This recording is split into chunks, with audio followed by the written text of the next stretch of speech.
Halo, bertemu kembali dengan saya, Putri Natalia. Kita sekarang akan masuk pelajaran tentang tema 1, subtema 1. Yuk, kita ikuti pelajarannya. Kali ini kita akan belajar tentang ide pokok. Ini adalah salah satu contoh dari satu buah paragraf. Paragraf terdiri dari kalimat utama dan beberapa kalimat penjelas. Kalimat utama adalah kalimat yang berisi pokok pikiran utama atau ide pokok utama, dan inilah yang akan menjadi dasar pengembangan dari sebuah paragraf. Adapun letak kalimat utama dapat terbagi menjadi 3, yaitu di awal paragraf atau yang kita sebut dengan deduktif. Yang kedua, di akhir paragraf atau yang kita sebut dengan induktif, dan yang terakhir adalah di awal dan di akhir paragraf atau yang disebut dengan campuran. Salah satu ciri dari makhluk hidup adalah bergerak. Secara umum, gerak dapat diartikan berpindah tempat atau perubahan posisi sebagian atau seluruh bagian dari tubuh. Makhluk hidup akan bergerak apabila ada rangsangan yang mengenai sebagian atau seluruh bagian tubuhnya. Nah, ini adalah contoh dari sebuah paragraf.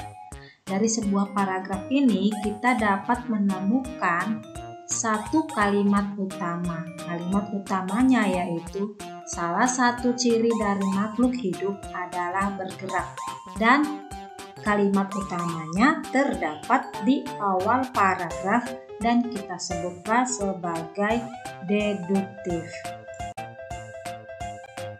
Setelah kita dapat menentukan kalimat utamanya, maka selanjutnya kita harus menentukan ide pokok dari paragraf tersebut.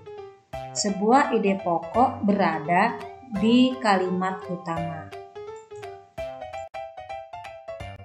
Ide pokok adalah gagasan yang menjadi dasar sebuah paragraf. Jadi, sebuah paragraf adalah hasil dari pengembangan dari sebuah ide pokok. Nah, jadi bagaimana sih cara menentukan ide pokok? Di hal pertama yang kita lakukan adalah membaca sebuah paragraf dengan jelas. Kemudian setelah kita membacanya, kita tentukan yang mana kalimat utamanya. Ingat bahwa kalimat utama itu bisa di awal paragraf, bisa di akhir paragraf, atau di awal dan di akhir paragraf. Setelah mendapatkan kalimat utama, maka kita bisa menentukan ide pokok dari sebuah paragraf. Nah, setelah kita membaca sebuah paragraf, maka kita akan dapat menentukan kalimat utama dan kalimat penjelas.